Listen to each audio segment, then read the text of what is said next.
is Eyewitness Newsmakers for Pennsylvania, New Jersey, and Delaware. A weekly program which takes an in-depth look at issues in the news. And now, here's your host, Malcolm Poindexter. And good morning. Witnesses stick by their stories. Investigators are baffled. Malcolm Poindexter, Channel 3, Eyewitness News. Hello. And now, Janet Filer, our first guest, a New Jersey realtor, had a similar experience. Returning home from a meeting one dark night, she saw something she had never seen before in the Cherry Hill area. Richard Butler is a field investigator trainee for MUFON, Mutual UFO Network, or is it MUFON? It's MUFON. MUFON, thank you, Richard. And he says an interesting thing about this case is the physical descriptions were identical. Bill Alnor is an award-winning journalist, investigative reporter, and author of UFOs in the New Age, and he believes that what we are seeing is the work of the devil. Major George Filer, Janet's husband, is a retired military officer, MUFON's Assistant State Director for South Jersey. As such, he coordinates field investigations, including strange accounts of abductions. Before we get around, Major, to abductions, let's talk with Mrs. Filer about the experience she had, how long ago, and what did it consist of? Well, it happened about a year ago. I had gone to a meeting with my husband, and it was a support group at a Dr. Jacobs' house. And the people there had all felt that they had seen a UFO or had some kind of encounter. But it was the type of thing that they were embarrassed about and didn't want everyone to know. And so it was a place where everyone could meet and talk about it and not feel like you were being laughed at. Embarrassed why? Well, most people, when you tell them about UFOs, they just kind of look at you and say, oh, yeah. You know? And they just wanted to be around people that understood and had similar experiences and that didn't question them like they were crazy. When you left the meeting, something happened to you. Right. When we left the meeting, my husband had made a remark, oh, look at that light in the sky. I bet that's a UFO, you know, and I laughed because we'd just come from a meeting and that seemed so preposterous. And we got in a car and started driving toward the bridge. And I noticed as we were going over the bridge that I saw a light just above the treetops. It was a bright light, and it seemed to be going evenly along. And I just glanced over from time to time, and it'd still be there. We went down Admiral Wilson Boulevard, and it still continued at the same height and same space. And I didn't mention it. There are a lot of lights on the boulevard. Yes, but it's one continuous one, and that just continued all along with us. And I didn't mention it to George because I just thought, well, I'm just going to keep my eye on it because it seemed kind of, you know, crazy that that should happen right after a meeting and everything. Did you see smoke or flame? Nothing like that, just the round ball. But as we, as you're going over Admiral Wilson Boulevard, then you turn left to get onto Route 70. It still continued. I mean, we must have gone at least 5 miles, and it still was continuing along following us.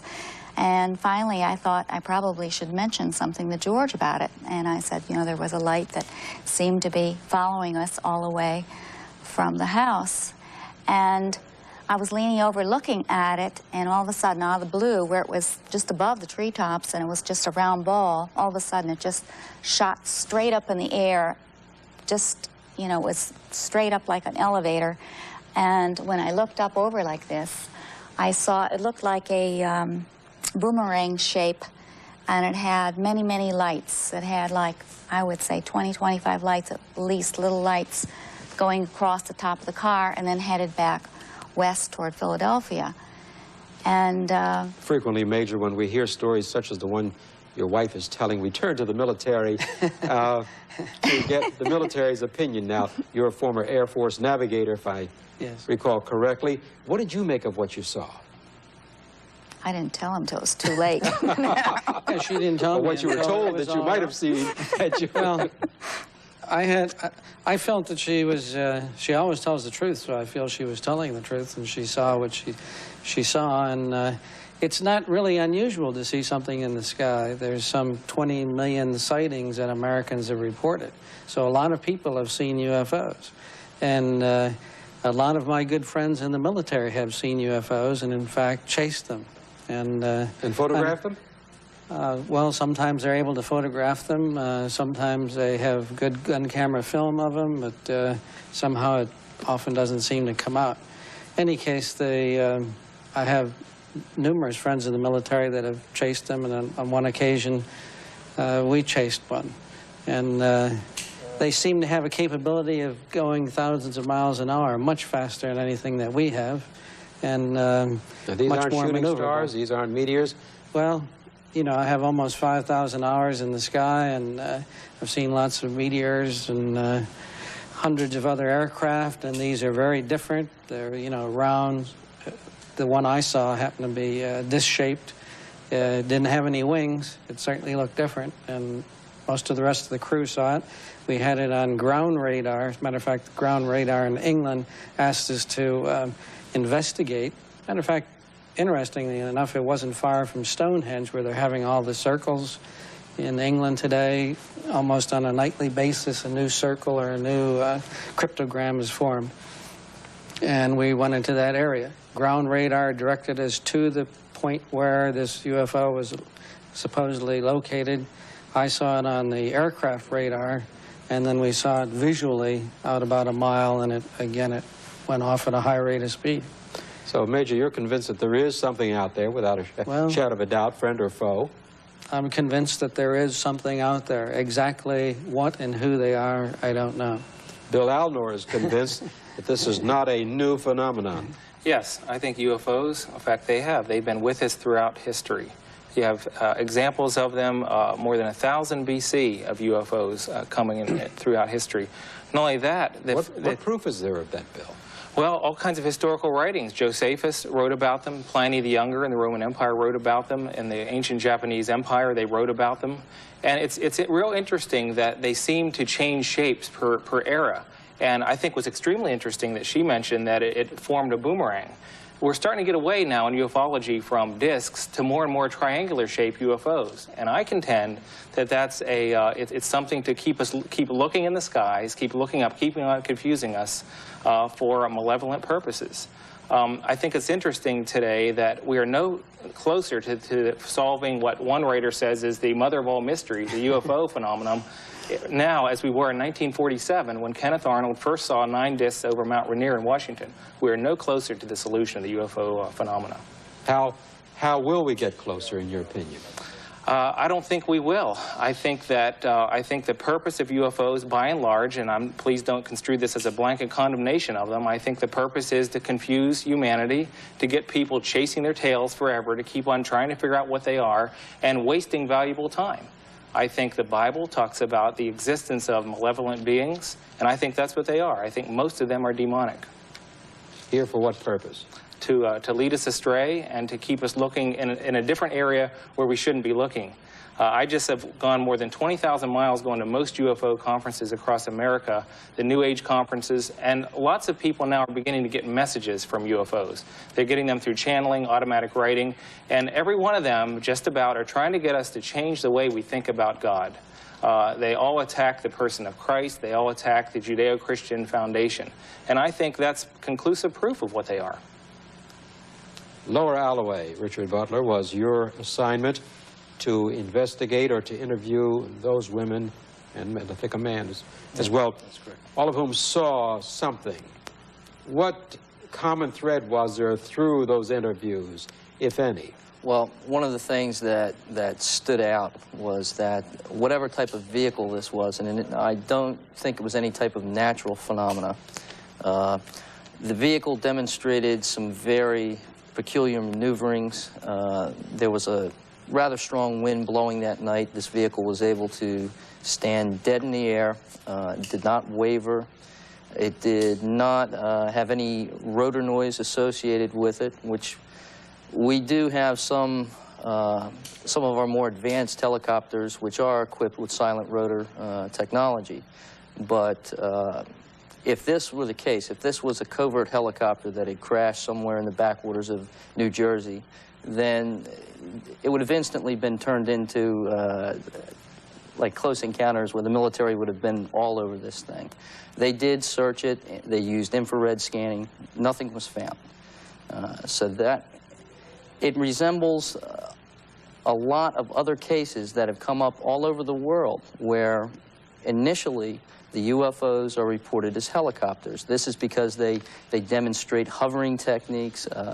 Their speed of approach to the witnesses is so slow that it simply can't be an airplane. So you try to grasp for what this thing is, and the nearest thing that comes to mind is a helicopter. There was a case in Tehran, a very famous case where Iranian Imperial jets tried to intercept a UFO. That was initially reported as a helicopter by the witnesses. Kirtland Air Force Base in the United States. A UFO came and buzzed around the Mazzano nuclear weapons storage facility. The airman who reported that reported it as an unknown helicopter buzzing the munition storage area. As soon as it got in close enough, then they could see that it was a disc-shaped object. At night, it's very hard to determine what something is in the sky, especially if you just have one bright light shining at you. What stands out about, like I said, what stands out about this case is that it resembles so closely other UFO encounters that have been reported. Are they friend or foe? Are they manned? We'll talk about that when we come back.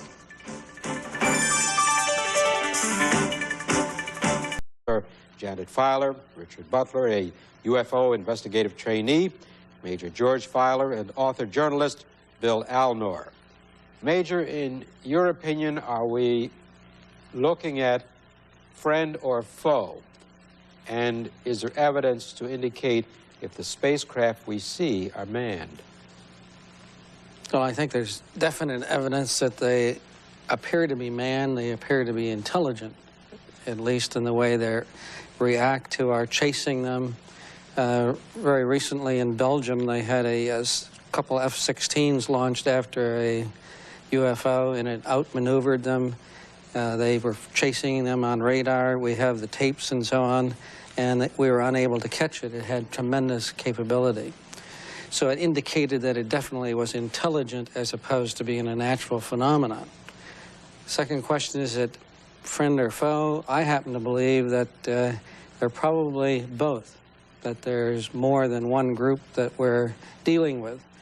The Bible tells us about, you might say, the angels who are friends of ours and the fallen angels who are our deathly enemies. And I've talked to several pilots, one from Philadelphia who worked at the Naval Yard, in fact, who saw the UFOs in a fight in the Philadelphia area a number of years ago. And I've started to pick this line up, and a number of people report seeing UFOs in what appears to be some kind of a celestial battle. It's interesting to note that President Carter and President Reagan both saw UFOs, and then President Reagan gave 3 speeches about the fact that an alien group or power from another planet may attempt to invade Earth. This was about the time of the Geneva conferences. They asked the head of the Soviet Union, Gorbachev, what he thought of it, and he agreed that possibly there was enemies out there that may be affecting and possibly would invade the Earth at some time, and that the Russians and the United States... It was like a language I hadn't heard before, but almost it was like from a robot or something. It didn't sound like a natural human voice. And you attribute this to UFOs and their presence? Yeah, because it's so typical. I didn't realize at the time, but it's so typical of what everyone has said, you know, that they have experienced themselves. Not just a psychic experience or something. No, I'm a Christian, and it's the last thing in the world I want is a psychic experience. Are you afraid of it? I don't want it. As far as I'm concerned, it's from the enemy. But anyway, when this voice was speaking in my head, I just all of a sudden said, in the name of Jesus, get out of here. And with that, it was gone. The paralysis, everything was just gone immediately. And I just, thank you, Lord. You know? Richard, in the Lower Alloway case, I remember you saying that one thing that stood out was that the descriptions were identical. Roberta Hill, Beth Ann White, how many others? There were 2 other witnesses. There was a farmer who didn't actually see it that heard some type of noise associated with it. But there was another woman who was all the way over in Deptford who was actually the first one to see the object, and she called the police and reported it as identical to what the other witnesses reported it as, which again was a large light which appeared to them to be a helicopter in some type of distress. They described flames or plasma or some other type of phenomena from the craft. So there was no doubt in your mind that what they told you was what they saw to the best of Oh, their... absolutely. Absolutely. Yes. Without a question. Major, should we be afraid? Should we arm ourselves? Should we arm ourselves? I think we may be. It's kind of interesting that we're building a Star Wars program. We're doing things like closing Philadelphia Naval Base. Yes, a great deal of the money that we have in the military program is going towards things like Star Wars. And the question is what is Star Wars going to be used for? Could it be to fight an enemy from outer space? Now, I thought that was kind of strange at first, but I listened to a briefing by General James Abramson, who is the head of the SDI program, or was, and he kept on talking about Star Wars, but he talked in terms of the movie Star Wars, you know, and Darth Vader and so on, and he kept on saying, we're on the side of the good forces. Hate to cut you off, Major. Fascinating topic. We need more time.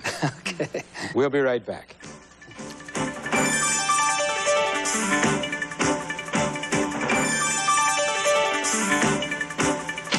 The deals are hot during Ford's leadership celebration. Save big money. 6-722-3000. That's in Seattle.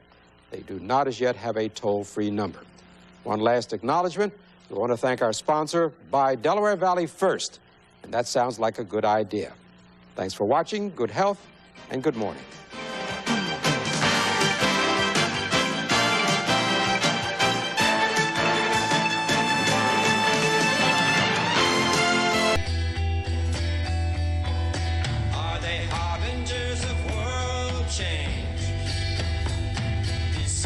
In the fields, are they harbingers of world change? These secrets in the fields.